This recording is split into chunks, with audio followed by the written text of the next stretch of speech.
Okay, great. Welcome to the last talk of the morning session. So it's a great pleasure to have here Kostas Skenderis from Southampton, expert in many parts of theoretical physics, string theory, quantum field theory, many other areas. He will talk about the AdS CFT correspondence to all orders and its flat space limit. Let's welcome our speaker. Okay, thank you very much for this introduction, and also thank you for the invitation to come here and present this talk. I think I'll try to kind of go back to the beginnings of AdS CFT correspondence and try to kind of collect the things we have learned and try to set and just try to prove it from bottom up. So just to start from the beginning, of course, the AdS CFT correspondence has been for us for a long time. It's almost 30 years. It will be 30 years in 2 years. And through this period, there have been very many highly non-trivial checks of the correspondence. I think the community assumes this is true. But most of these checks has been done in the context of specific models.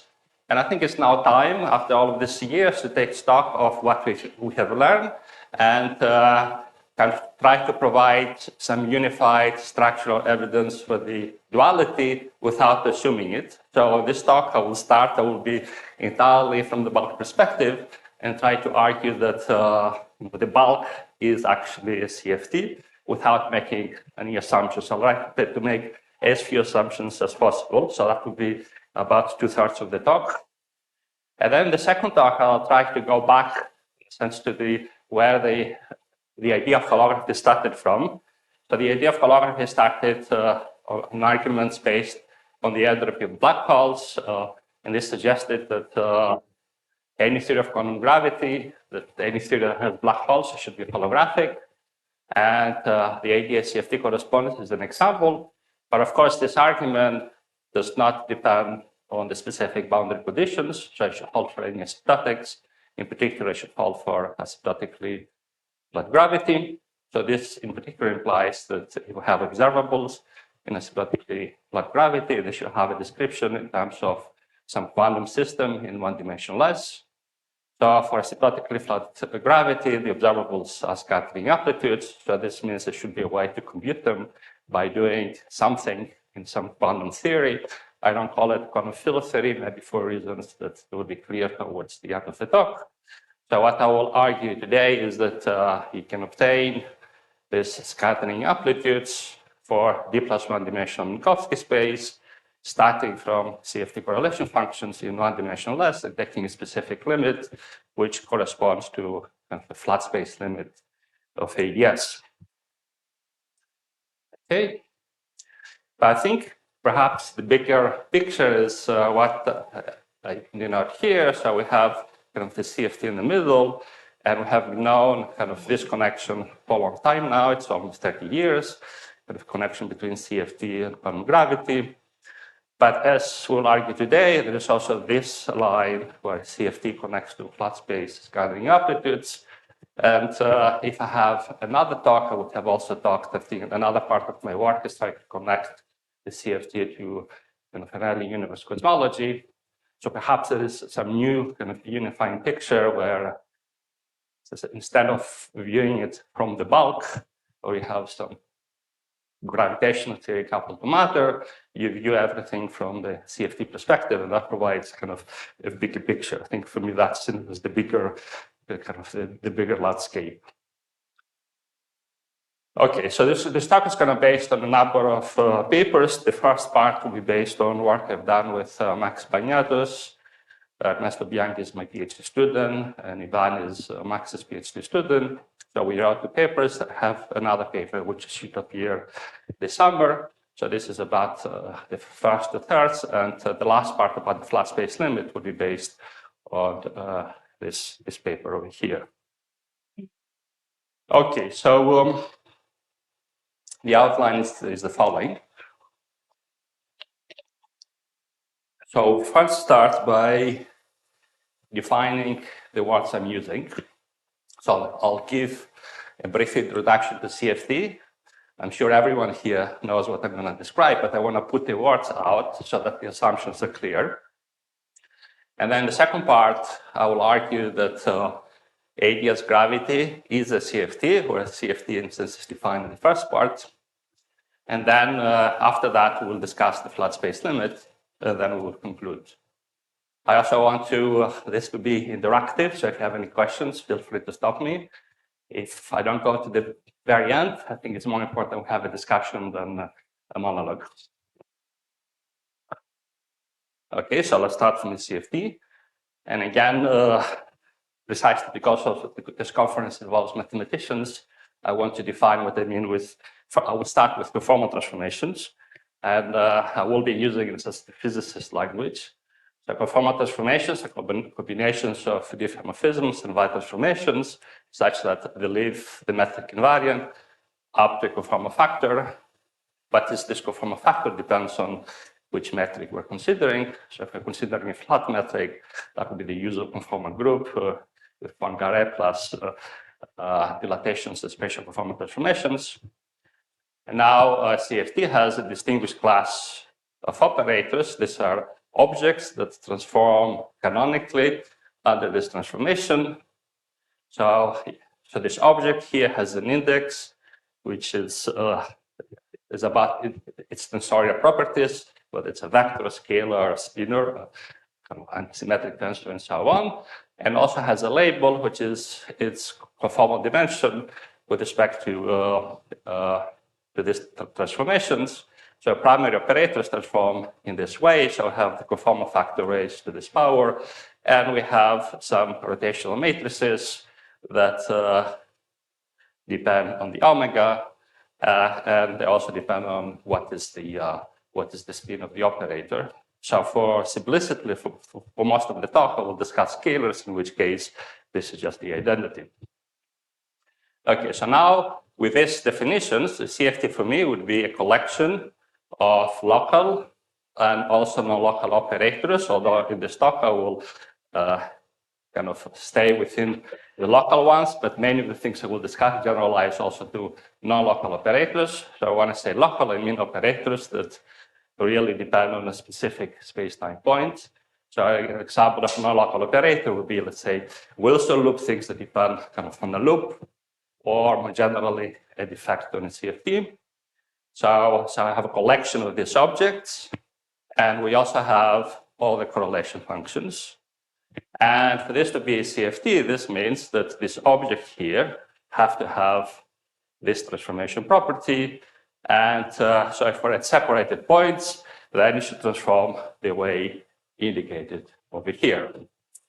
So this is kind of the list you can have. Of course, this is not sufficient to define a conformal field theory. For instance, if I just multiply these classical objects together, you would get something that transforms in this way, but that's not kind of a quantum correlation function. So we need to have additional properties when you get at coincident points.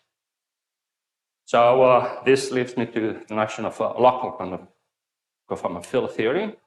So a local conformal field theory is in particular a local quantum field theory.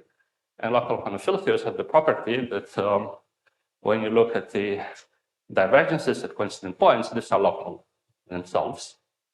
So when you have such divergences, this generically leads to violation of symmetries. In particular, conformal invariance may be violated at the quantum level in the presence of background fields, and this gives rise to conformal anomalies.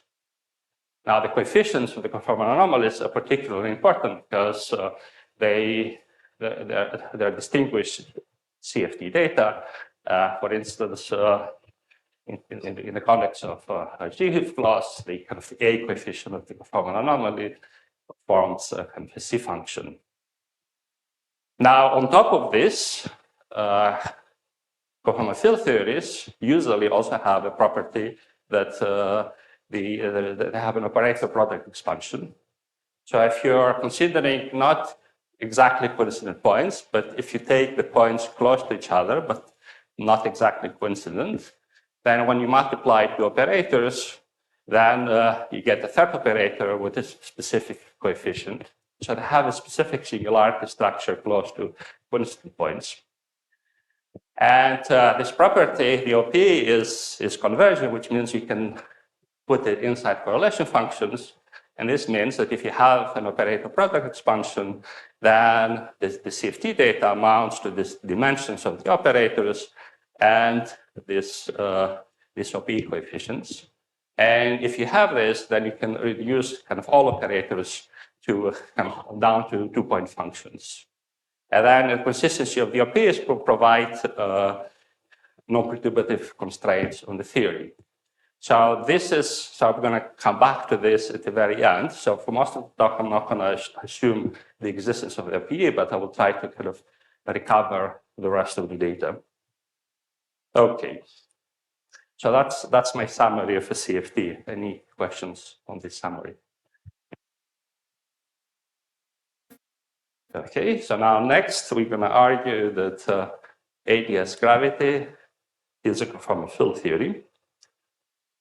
And I'll start first with some general comments about quantum gravity and local observables. So if you have a spacetime which has asymptotics, has boundaries, which may be conformal boundaries, in order to define the theory, we need to impose boundary conditions. Now, if you have the theory of quantum gravity, because diffeomorphismus is part of the gauge invariance, this means there are no local observables in the bulk, because if you have some local observable in the bulk, the diffeomorphism is going to transform into somewhere else.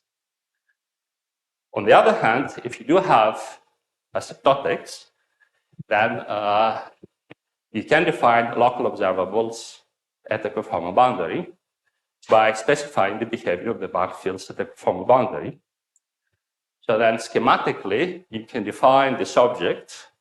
So this is a definition by doing the gravitational path integral with prescribed boundary conditions. So that defines an object which you can call an endpoint function because it depends on endpoints and it depends locally on them. Now, so usually when we define boundary conditions, then there are bulk diffeomorphisms that leave these conditions invariant. So this then act as global symmetries on this object. So this object, defined by this path integral, in this kind of abstract way, transforms in a way that kind of covariantly under the asymptotic symmetries of that theory. So that's the general comments for any theory of quantum gravity. So next, we're going to specialize this discussion to the case of AdS. Now, under the sitter, the boundary condition is a conformal class. So we fix a metric up to conformal transformations, and also whatever other matter fields we have, also up to conformal transformations. And but there are bulk diffeomorphisms that deduce value transformations to the conformal boundary. So this means the object I described earlier transforms covariantly under those. And if in particular we consider a flat boundary metric, or perhaps more precisely, a conformal class which is trivial, then this means that the objects, that I defined here, they should transform like CFT correlation functions. Now, of course, these objects in complete generality is very difficult to compute. So ideally, we'll put it, I don't know, on a computer and you solve it and you compute non-perturbatively these correlators. But we currently do not know how to do that. So I'm going to now specialize, make it more precise by focusing on computing this path integral perturbatively in the bulk. And this is going to make this, this is going to make this type of formula a bit more precise. Okay, so now let's now look at AdS, but now in bulk perturbation theory. So in bulk perturbation theory, we can construct objects by using two types of propagators. One is the bulk boundary propagator. So it takes a boundary point and move it to to the bulk. So in particular, if you have some boundary condition here, let's call it phi naught of y, then if you multiply with the bulk to boundary propagator, you take a bulk field at the point x. And you can also have a bulk to bulk propagator that connects two bulk points. Now, in specific theories, you can go on and compute these objects explicitly, and people, of course, have done over the last 20, 30 years. But here, I'm going to just use the general properties that we have diffeomorphisms in the bulk. So in particular, so again, here I'm going to discuss the scalar case, but this discussion carries over for general spin operators. So you have a scalar field that under bulk diffeomorphisms, it would transform like a scalar. It's not going to change. And if you use this and the definition of the bulk boundary propagator, you can find how the bulk boundary propagator transforms other these transformations that induce one transformations on the boundary. And what one finds is that this bulk boundary propagator transforms like a CFT primary field. Now, and on this argument, on the other argument, the bulk argument, it transforms like a scalar. So if you have, let's say, a vector, the transformation on the y would be, again, like transformation of a vector primary field, while the transformation on the x-index would be like a transformation of a vector in the bulk, and so on. On the other hand, if you now look, and this we can derive without any formula, just using the definitions. And of course, we have the explicit formulas. We can go on and check that explicit formulas have the transformations I indicate over here. Now, for the bulk to bulk propagator, again, there is a similar story. If I transform both points, then this is invariant for a scalar. If this would be a tensor field, it would transform like a tensor. So for instance, if it would be again a vector that had two indices, it would transform like a tensor with two indices. Now with this data, now we can go on and make more precise how the AdS amplitudes are CFT correlators. So now the observables I defined earlier, this I'm going to call AdS amplitudes. So these are defined by, so the endpoint functions are defined by giving end boundary conditions. And this object here, so if it is, again, tensorial objects, will have some tensorial indices. And then they're going to be bulk to boundary propagators that connect this to the bulk. And inside this blob, you can think of an expression which involves any higher loop expression. So this is any to any order in the loop expression. So now using what I just told you over here, using these two properties, and the fact that we start from an action which is AdS invariant, which means the vertices are AdS invariant, then one can prove that this formula holds. So this object here, which is defined again from the bulk in this way, transforms exactly like a CFT correlator in one dimension less when the points are separated. We're going to discuss what happens at coincident points in a minute. And one can actually do a little bit more. One can, so provided these amplitudes are finite, and we're going to discuss, and this is what happens when they're not finite, then one can show by using a sequence of elementary manipulations, which essentially amount to changes of integration variables that amount to isometric transformations, that this object here, this object here can be explicitly written in the way I give over here, where the top is a function of cross ratios, and it's given by an explicit formula that depends on a kind of multi-loop path integral.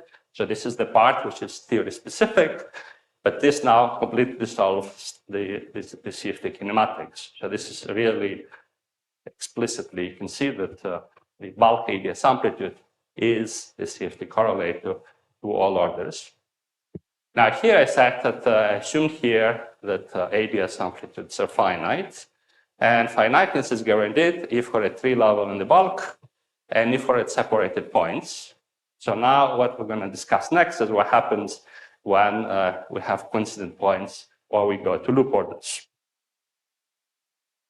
Well, first tree level. So the tree level discussion is an old discussion, goes back to about 20 years. So now we're going to address the question. So we already addressed, in a sense, we showed that AdS amplitudes are CFT correlators. But with what I have told you, it's not clear whether that's a local CFT or not. So now we want to discuss whether it's a local CFT. And for that, we need to analyze the structure of divergences. So tree level are only infrared divergences that come because of the infinite volume of space-time. And these bulk infrared divergences are mapped to UV divergences of the dual conformal field theory. This is the name for this is UV-IR connection. So this means that for the theory for the AdS gravity to be a local CFT, this bulk IR divergence must be local. And now if you go to loop order, then we have both bulk UV and bulk IR divergences.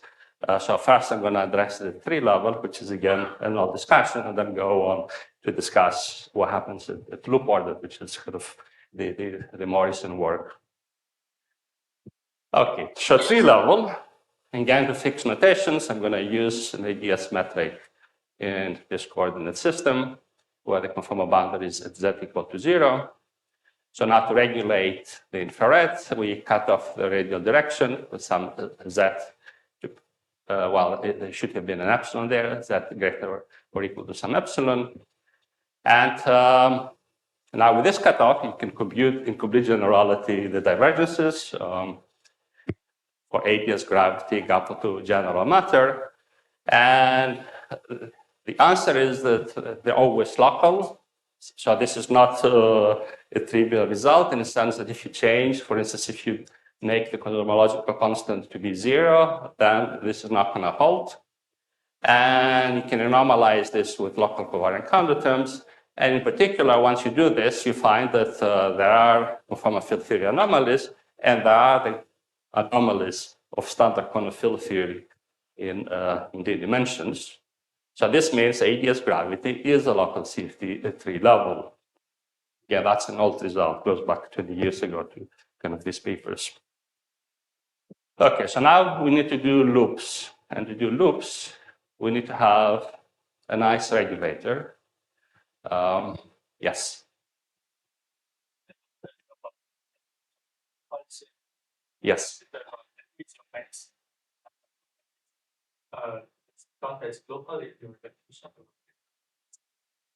So if the infinities are local, it counts like a local CFT. If the infinities are not local, then it's non-local.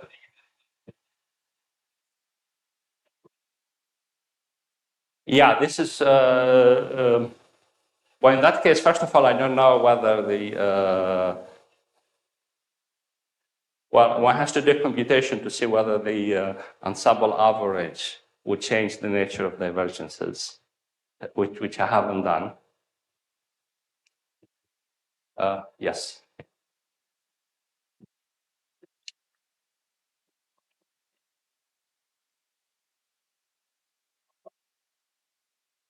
From the boundary point of view, yes. They're local in the boundary directions, yes. They do not depend in the bulk. It's just defined intrinsically from the perspective of the boundary. So they're constructed in terms of curvatures of the boundary metric, kind of boxes, kind of covariant local differential operators on the boundary.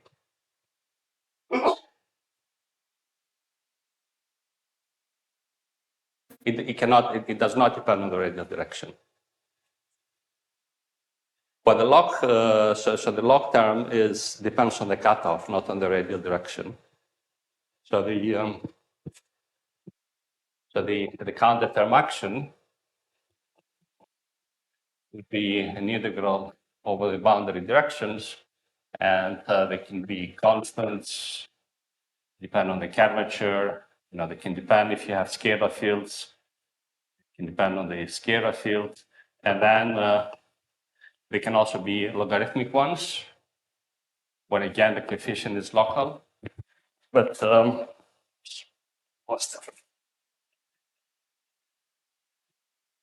epsilon is the cutoff. Yes. So, but once I add the cutoff, and then I remove after I add the counter terms, I remove the cutoff, and then there is an intrinsic definition in terms of the dimensions. But it doesn't depend on in the reduction. So the cutoff is removed at the end. So I have the kind of tree level, you have the on-shell value of the action, and then you add the counter terms. So this is regulator, so this would depend on epsilon. So that also depends on epsilon. And then you define the kind of polynomialized action as taking the limit epsilon go to 0 of this expression. So at the end, the renormalized action doesn't depend on the cutoff. Yes.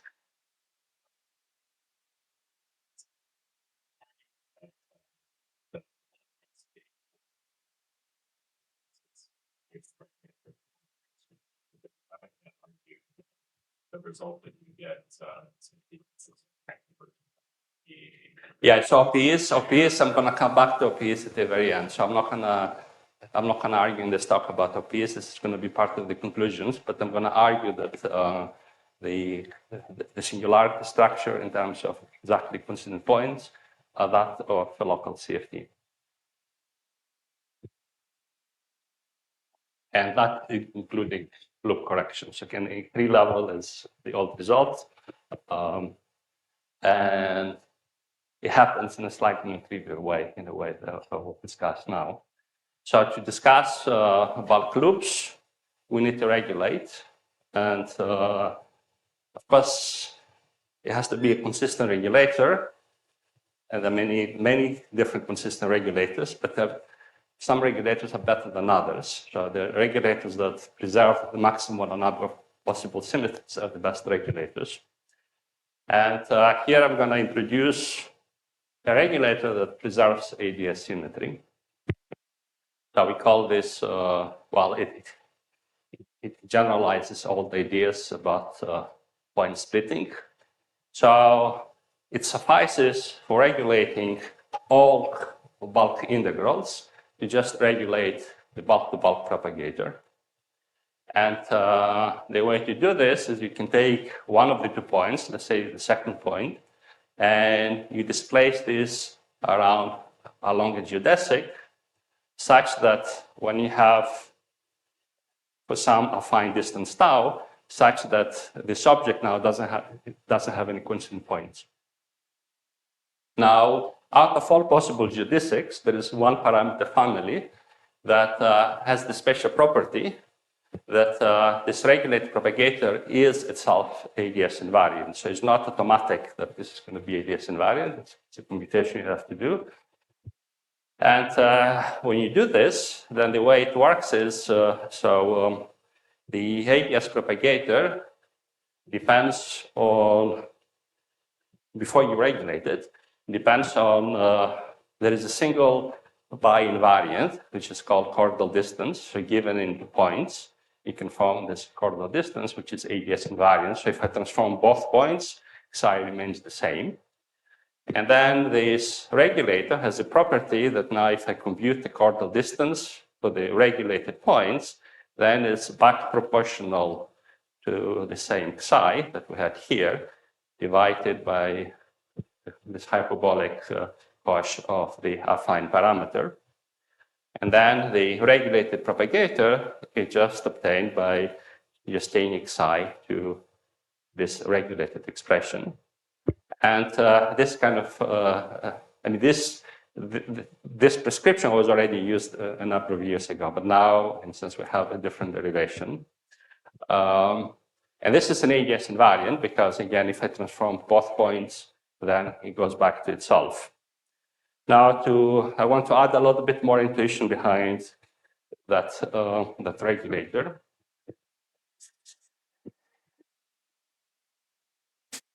So I'm going to change coordinates in what I would call kind of geodesic coordinates. Oops. We do here.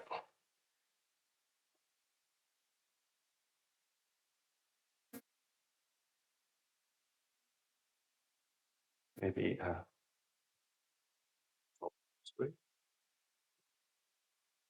yeah, what I would call a geodesic coordinate system. So you can think, so here is AdS. You pick a reference point x naught, and you have the other geodesic. So you have, say, your observer inside AdS, and now you're gonna use as your radial coordinate, so this coordinate distance xi, and then because AdS is a homogeneous space, it doesn't matter what you choose as your reference point, and then the angles around you, and then you can show that the metric in these coordinates is given by this expression over here.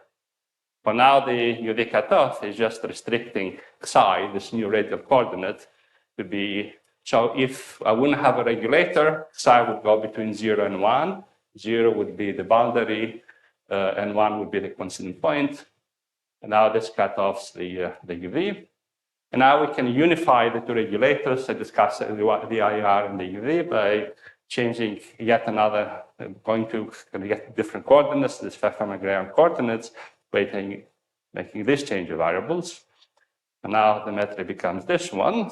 And now the meaning of the regulators is clear. So in terms of this Pfeffer-Graham coordinate, the IR is cutting off here, where the UV is cutting off a small sphere kind of at the center of AdS. So tau is kind of the radius of the sphere we cut off. So since we're cutting off something in the center of AdS by kind of the usual UV-IR intuition, then what we do is we're cutting off kind of the IR of the CFT. So the UV and the bulk is the IR of the CFT. Okay, so now that we have nice regulators, we can now go on and compute diagrams. So with these regulators, then you can develop power counting arguments about possibilities of UV and IR divergences, and also explicitly computed them. So a good regulator is a regulator we can actually compute. And this regulator is very nice from that perspective. So here I'm just going to discuss divergences, but we also developed a new methodology for computing the finite parts of these loop integrals. And because the regulator is nice and preserves AdS invariance, this kind of fully utilizes the AdS isometry, so you can compute a lot more integrals that people could compute earlier. That would be another lecture if I were to describe that. So here I will only discuss a class of diagrams that are relevant for the computation of 2-point functions to 2-loop order and 4-point functions to 1-loop order for the theory, which is 5 to the 4 in AdS. But the discussion generalizes to other theories, to other loops. Okay. So the class of diagrams I will discuss are this kind of endpoint vector functions at n-1 loop order. So I have n-1 points on the boundary. You have n bulk propagators. So if you know these integrals, you can compute. I mean, this is more than what you need, but this includes all integrals that you need to compute 2-point function to loop and 4-point functions to 1 loop. And you can do, using the regulators, you can do power counting. So there are local IR divergences. This one can deal with holographic minimization like 3-level things we did 20 years ago.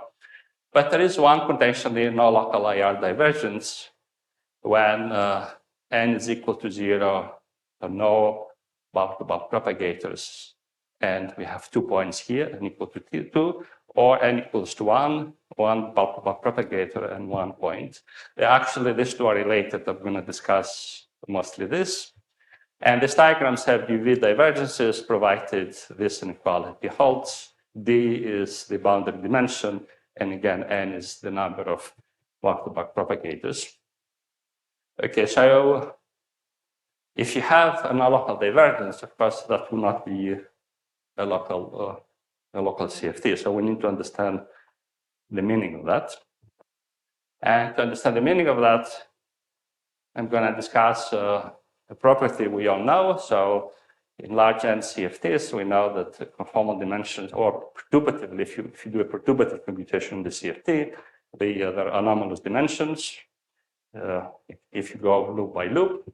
So in the large n CFT, the conformal dimensions would receive 1 over n squared corrections. So if you do that perturbatively, so you know this will be the answer for the 2-point function. But if you do it perturbatively in 1 over n, then you expand the delta, and then so this is done in the presence of a regulator, and you get this type of divergence. So this appears to be non-local because what multiplies it is a function that depends on 2 points. So we do expect this type of divergences in local CFTs. This is an artifact of doing this large n expansion. If you resum it, it's all going to be local. Now, in holography, of course, the dimension is related to the mass. So if you have anomalous dimension, this means that the mass must receive loop corrections. And so we'll see how the two fit together. So we have, out of the diagrams I discuss, these diagrams here, okay, the two lowest order, the two relevant ones are this one and this one. So this one here, okay, this has UV divergence. And to cure this UV divergence, you need to introduce a counter term in the mass. And once you introduce a counter term, this means now you have this type of diagrams where the insertions here is just the new counter term. But now this diagram, so you had to introduce that one because of the UV divergence. But that diagram here now has the new IR divergences. But the IR divergences is precisely such that it's precisely given by this, which is exactly, which is exactly what we have over here. So now we can see, in a sense, the UV and the IR talk to each other so that you get a completely consistent story. So you need to normalize the mass induces this, and then this induces that correction, and that corrects the propagator to be kind of the correct, to have the correct anomalous dimension. So AdS gravity is a local CFT at 1 loop, and it's actually a local at 2 loops. So the paper contains computation of all of these diagrams. Here I discuss only this one. Now you can do 2 loops. So this is for kind of so this is 3 level, and then this is the diagram that contain 2 loops, and they all give results consistent with kind of correcting the anomalous dimension, having an anomalous dimension. And at 4-point functions, this is kind of 3 level. Then we have the 1 loop correction because of this one, which accounts to changing the conformal dimension. And then you have this 1 loop diagram. And all of these are computable explicitly. So here I'm just going to flash the result for the 1 loop 4-point function. So first of all, as I said earlier, you can bring it to a form which is manifestly like a CFT. So you have the overall factor that accounts for the general dimension, and you have a function of cross ratios. This delta R is the kind of renormalized dimension, taking into account the anomalous dimension to 2 loops. Again, what you computed from the 2-point function, it's exactly the same renormalization you find when you look at 4-point functions, which again, if you see the technicalities that involves, it's highly non-trivial consistency condition that we have in mass-static computation. And then the answer at the 1 loop order is given by that one. So if you're just focusing on, so 3 level would be just this term over here. So this is given, this is what people call a D function, is given in terms of kind of an Apple F4 hypergeometric function. And then the 1 loop order corrects this. First of all, there is a scheme-dependent correction. And then this correction is over here that again depends on kind of Apple 4 hypergeometric functions. And then these parts here depend on which dimension you are, and it comes from the integrals. And again, these are explicitly computable. Okay, so that finishes, in a sense, that part. So any discussion, any questions before I move to the flat space limit?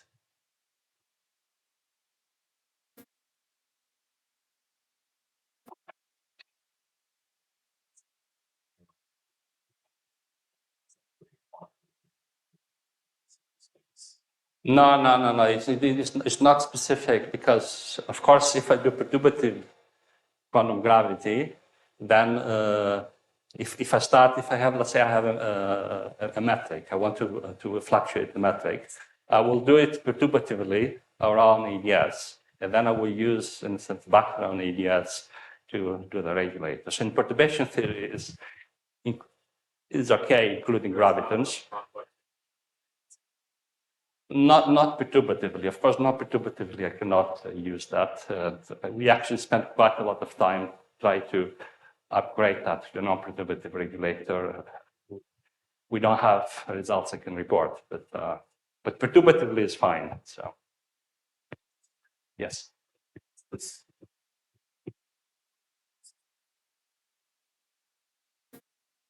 Yeah. So the result, the general. I mean, the specific answer, of course, dependent on 5 to the 4, but the general formalism does depend on which vertices you have. It has to be an AdS invariant covariant action.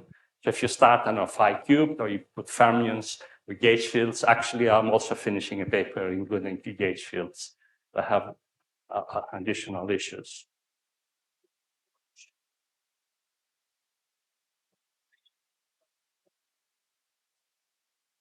Yeah, so from 5 to the 4, the theory is actually normalizable on its own. So if I start including, let's say, 5 to the 6, let's say 5 to the 8, then the normalization will start inducing additional vertices. So it would be non-normalizable, but the fact that it's a CFT and it's its AdS invariant would remain the same, just the complexity would increase.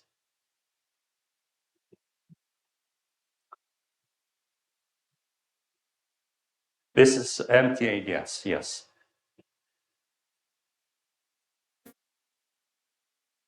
No, I think I can easily, it technically will be harder, but you can, for instance, deform AdS by a relevant operator, and then you're going to have a normalization group flow, and then compute the correlators along the RG flow.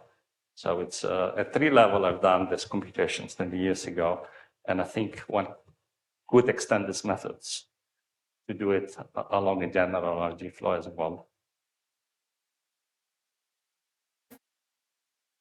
Well, with black hole, then we have to do in a sense. Then you need to do kind of thermal.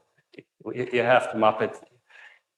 There will be different technicalities. This is not going to be, because this is a 0 temperature quantum field theory. Then you need to use this together with a kind of real-time prescription, and then together, I think you can also do this for black holes. But that would require more work to set it up. Yes.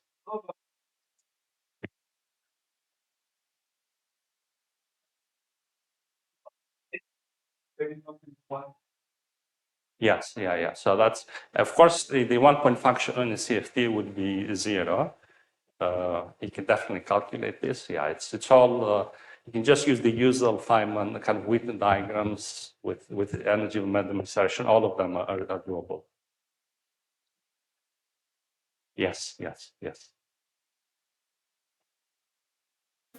Okay, so now next we're going to do a flat space limit. So the flat space limit, of course, this is clearly not a new idea. This was discussed at the very early days of AdS CFT correspondence, in particular in these 2 papers. And the underlying physical picture is very compelling. So if you think of a small region in AdS, the physics should be the same as that of flat space. But the difficulty was in how to actually mathematically take this limit. This limit is very subtle, and again, there was progress every 5-10 years. I believe we now have a rigorous formulation of this limit. So this is, I would say, the limit, and everything else. So if you go to different formulation, you will have to agree with what we give, because here I'm not going to make any assumptions, just it's a straight mathematical analysis of a limit. Okay, so in just to give the headline as well, so what I will show you is that scattering amplitudes in flat space can be obtained in the limit. So schematically, if we have an endpoint functions, primary operators, then I will be working in momentum space, not in position space, and taking specific limits. Then this is going to give exactly scattering amplitudes in Minkowski space in one dimension higher. But of course, the whole thing is to explain what is this limit and which scattering amplitudes in what theory. And that's what I'm going to address next. Okay, so which theories? Okay, suppose we want to compute scattering amplitudes, some kind of field theory in flat space. And this theory would depend on some masses and some couplings. So this could be any model you're interested in. It could be the standard model, the electroweak theory, would be beyond the standard model models, maximal symmetric Mills theory, with or without dynamic gravity, any of those. So you give me the theory you want. And now I'm going to give you a prescription of how to do it. So the prescription is to first couple it to AdS. So you have the same Lagrangian. You put a cosmological constant, and possibly also the Einstein term. And now we want to start from here, compute here, and then take the limit so that it reduces to the scattering amplitudes of that theory over there. Now the cosmological constant, you can write it as is proportional to 1 over the AdS scale. And I'm going to be working with Euclidean AdS, where the AdS scale, the AdS radius appears as the overall parameter. So the flat space limit should include lambda going to 0, or in other words, L going to infinity. But of course, this is a dimensional parameter. So without telling you anything else, this is a meaningless statement. I have to tell you which dimensionless combinations I'm going to keep fixed. What I'm going to keep fixed. And what I'm going to keep fixed is dictated by the problem I want to solve. I want to solve the scattering amplitudes coming from this action. So I want to take the limit where I keep fixed the masses that appear here and the couplings. Okay.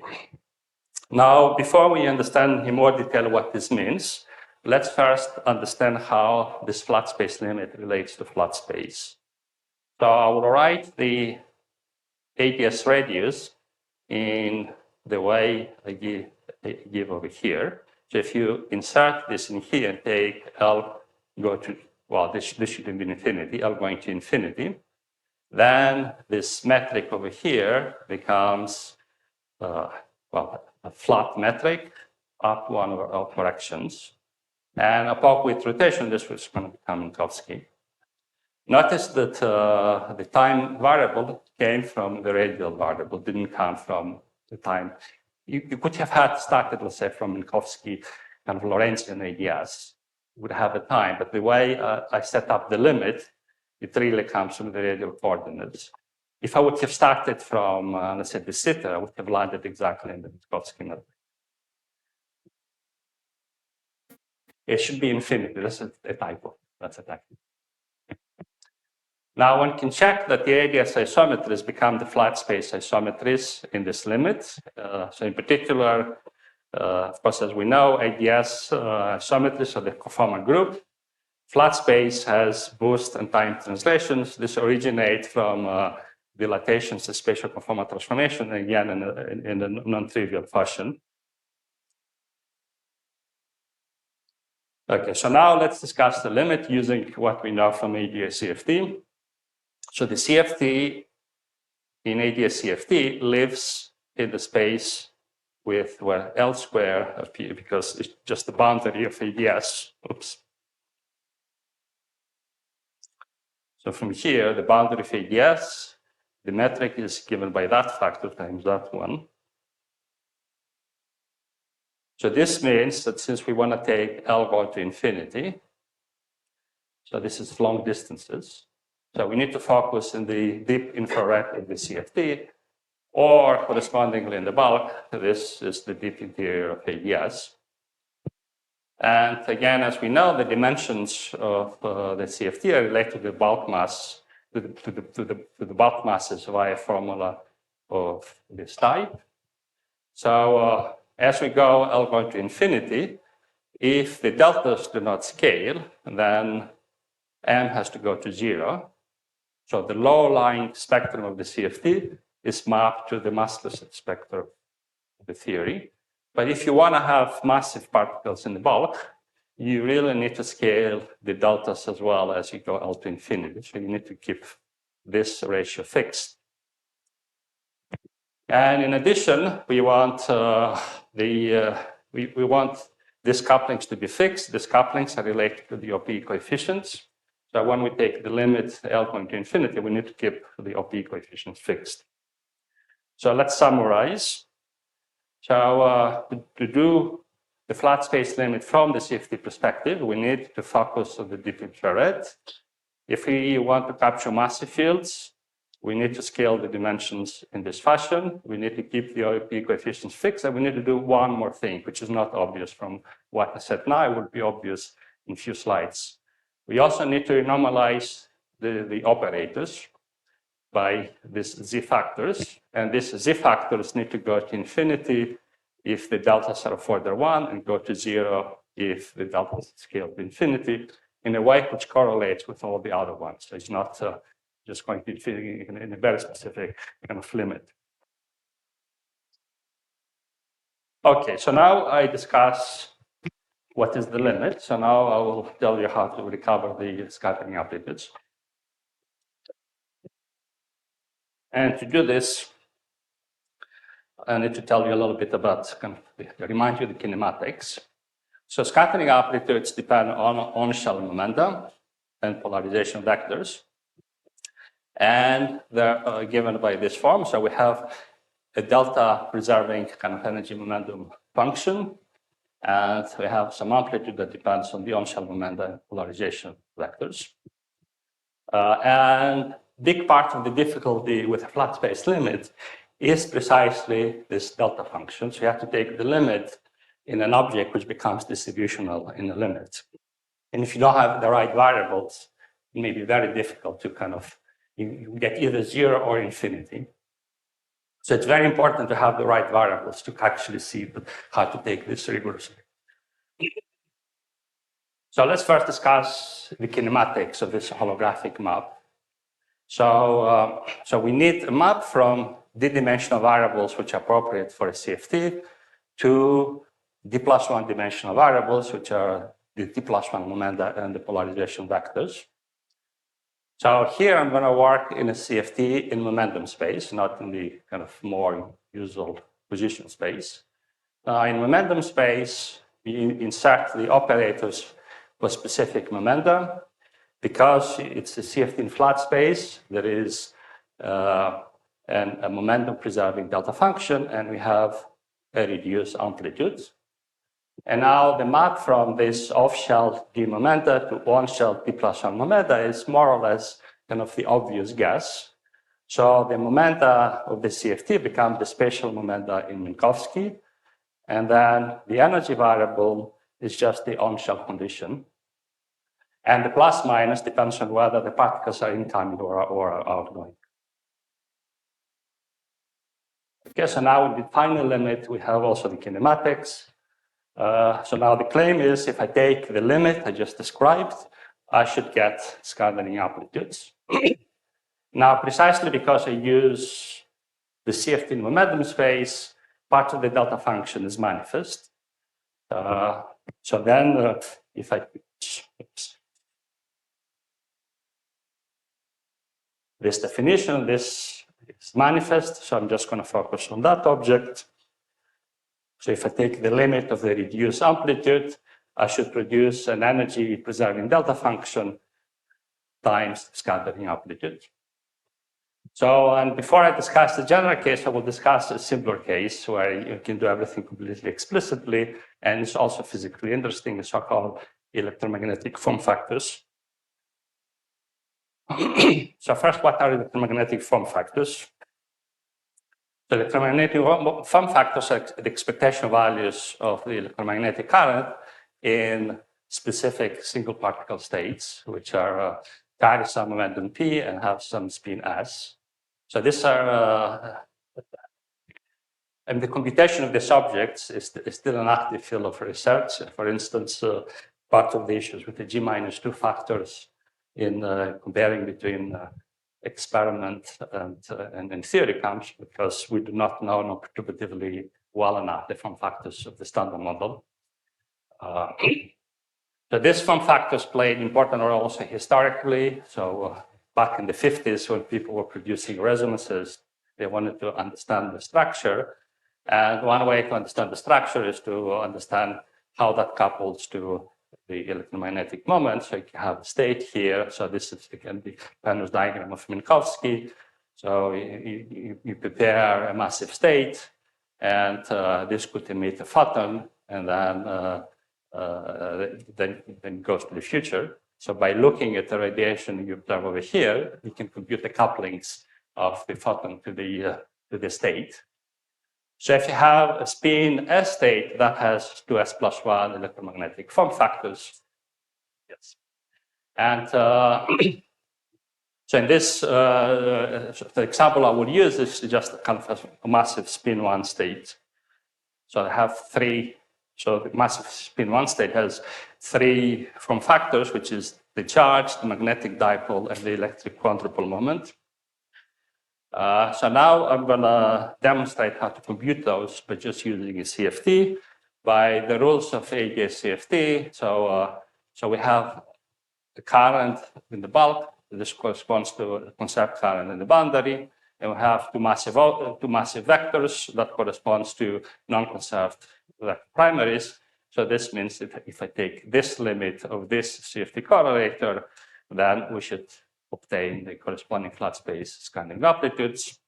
And to tell you, to understand how to compute that, I have to tell you a little bit how to compute this limit. I have to tell you a little bit about CFT momentum space.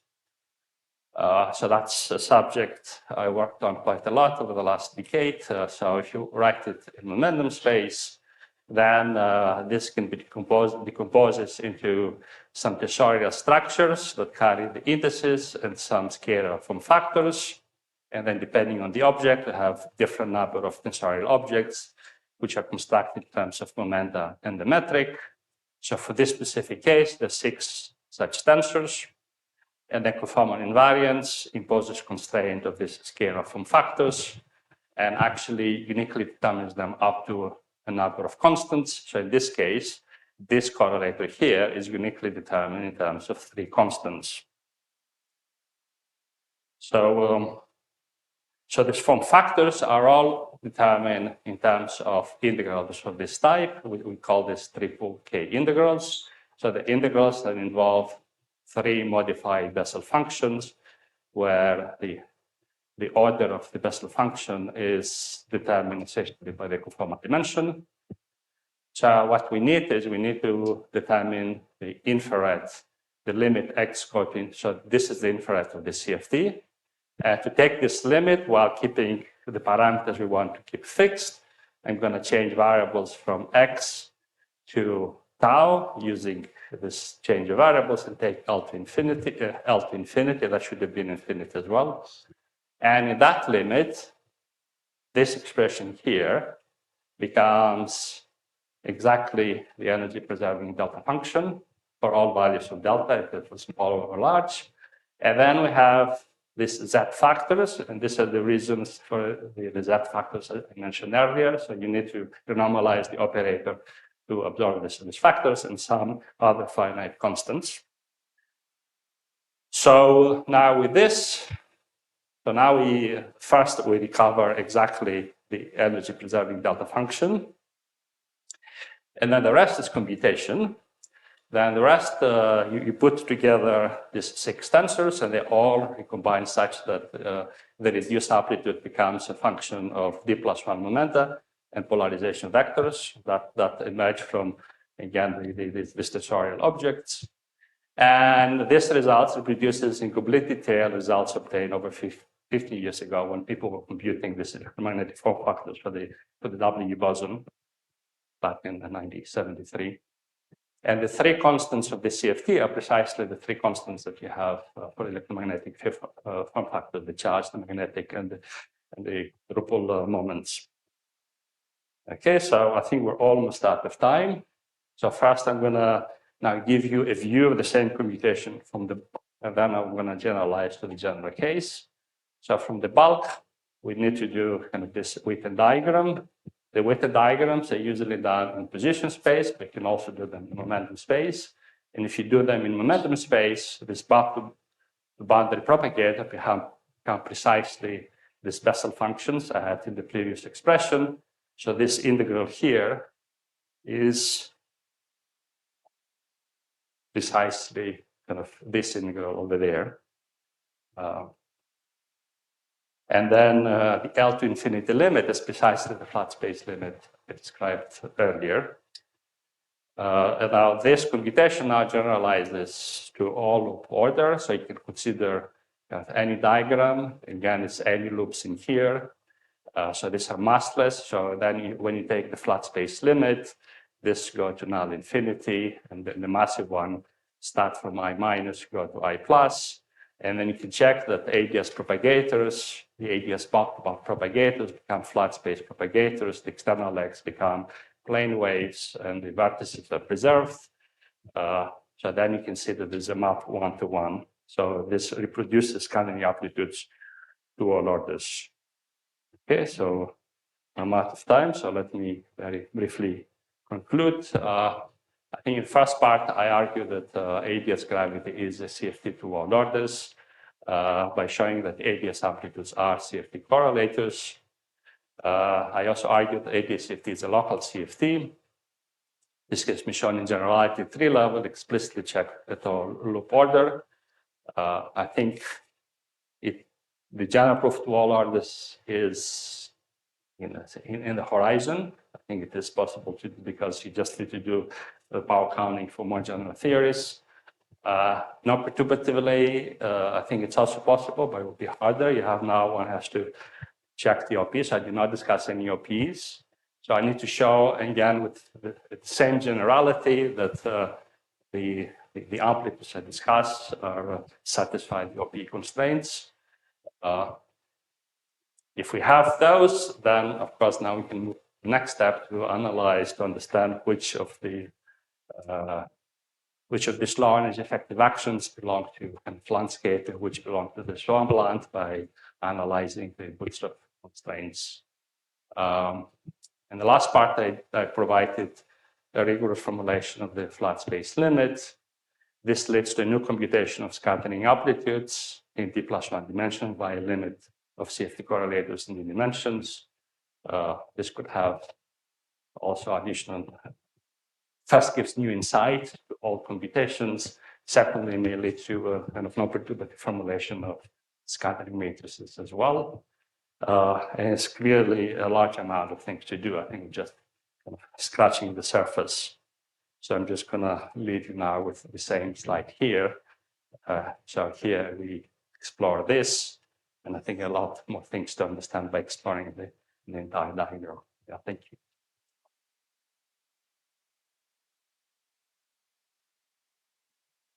Thank you very much. 1 or 2 questions we have time for?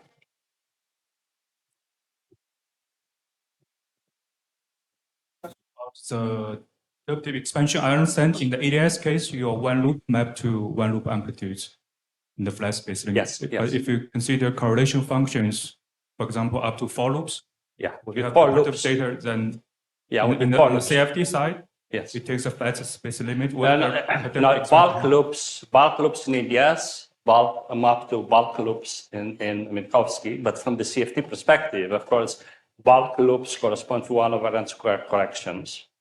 So it would be in a sense non-planar corrections in the CFT would map to kind of higher loops in Minkowski. But So it's not so the loop expansion in the CFT is not a loop expansion of the scattering amplitudes. So it's the loop expansion in the bulk of AdS is. Yeah, this I understand. I just wondering if you have a loop truncation in the CFT side, what's the truncation picture for the amplitude? Yeah, so this means that so loop expansion.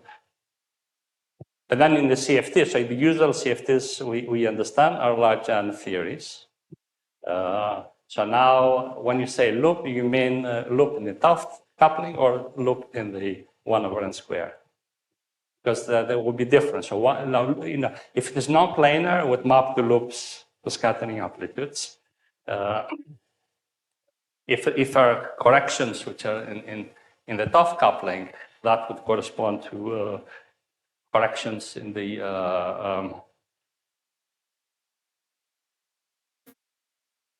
yeah, maybe this is going to suppress.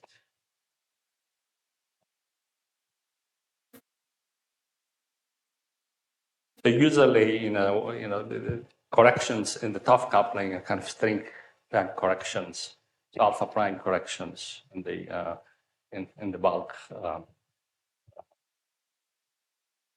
Yeah, maybe that would be kind of string corrected flat space amplitudes. Thanks.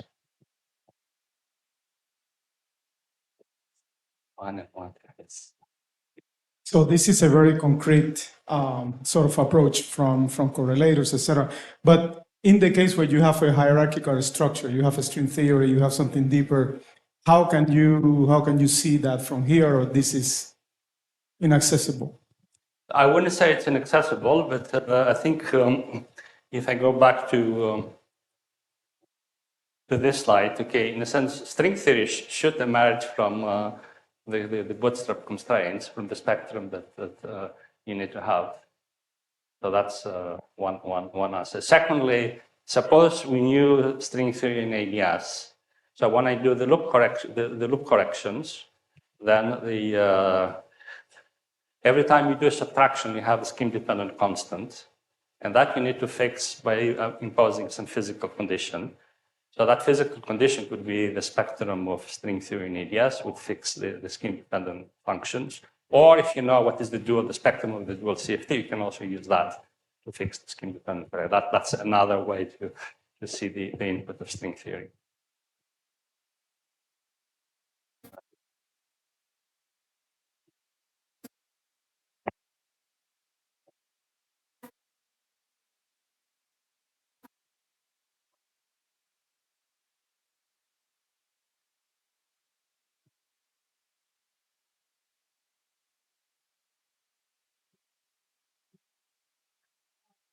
Yeah, so the way I view it, I do not necessarily restrict this. The CFT still lives in Minkowski space, and I'm just taking the lower is the limit of that theory, so it's still the original space. So there's not a geometric picture in the bulk. So it might be possible to connect with kind of the bottom-up approaches like Carolian and Celestial. I think it's in the one of the next things that I would like to do. But so far, in a sense, I'm directly getting scattering amplitudes from CFT without thinking of any theory localized either at null infinity or in the celestial sphere. So in a sense, the minimum that you need for holography, and I think that's sufficient to compute observables, is to have a CFT and take its low energy limit. You do not need to have some more specific theory living at null infinity.